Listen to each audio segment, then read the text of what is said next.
You're watching Let the Quran Speak, and now we answer your questions. If you have a question, visit our website, QuranSpeaks.com. Dr. Shabir, the question is, I've heard some scholars say that the first thing we'll be asked about on Judgment Day is our prayer.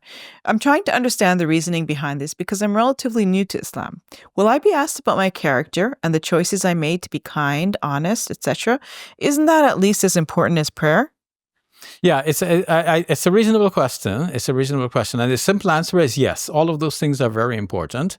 Why prayer is mentioned first and where the scholars get that from to begin with. Actually, there is a hadith that is mentioned in Tirmidhi and Abu Dawud, and maybe some other collections of hadith as well, that says that the first thing that will be questioned about on the Day of Judgment is going to be the prayer. And if that is found to be wanting, then the rest of the deeds will also found to be deficient. And if the prayer is found to be, in good standing, then one, might have an easier reckoning with regards to the other things. So it's not that so much that if prayer gives you a free pass, but it's if one is praying, then it is expected that this will help one to shape up the rest of one's life as well and look after the other aspects. And if one is neglectful of the prayers, then probably they are neglectful of the other things as well. I only say probably because you can have somebody of very good character, but they're not praying. And on the other hand, you can have somebody who is very assiduous in praying, but they're worse in character. So the perfect Muslim will be the one who is both good in praying to God and also good to one's fellow human being.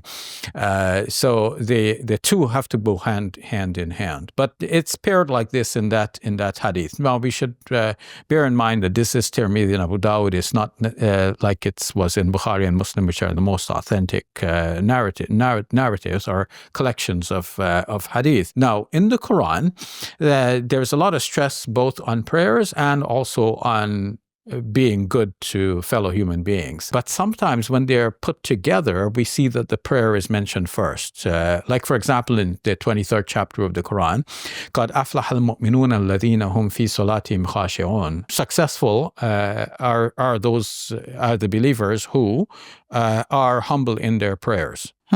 And then it says, وَالَّذِينَ هُمْ عَنِ اللَّغْوِ مُعْرِضُونَ, and those who turn away from talks which are of no benefit. And then, those who are فِي أَمَانَاتِهِمْ رَاعُونَ, those who take care of their trusts, and so on. So characteristic, good character is mentioned there in that whole series of a few verses that begin the 23rd chapter, but prayer is mentioned first. And so too in Surah Al-Ma'arij, we find an identical situation, almost in similar wording, إِلَّا الْمُصَلُّونَ, except those who offer their prayers. And then it mentions the people who are like of such good character. So the prayer is mentioned first. And indeed, prayer is mentioned in the Quran like throughout many times. So it's kind of like this is the foundational aspect of being a good person, right? At least it shapes a Muslim identity. So you might have a good Christian, a good Jew, a good Buddhist, Hindu, Jain, whatever. But what shapes the Muslim identity, like the Muslim is also good, like the rest, but this is a Muslim goodness when the Muslim is identified as a Muslim, right?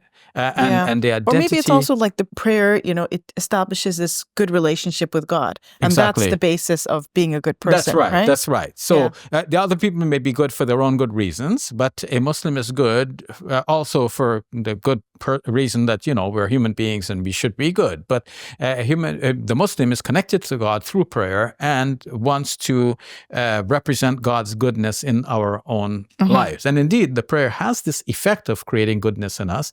A verse of the Quran says, "Inna salata tanha anil fahsha'i wal munkar." The prayer dissuades the person, prevents the person from evil and objectionable deeds. And that's because the person wants to remain in a state of purity, to be ready for the next prayer. Prayer is finished, one still has the after effect and the afterglow of that prayer. And before that afterglow wears off, one is ready for to be prepared for the next prayer and entering into the state of purity of mind and thought and body and so on. Perhaps that's the reason. And yes, both are important.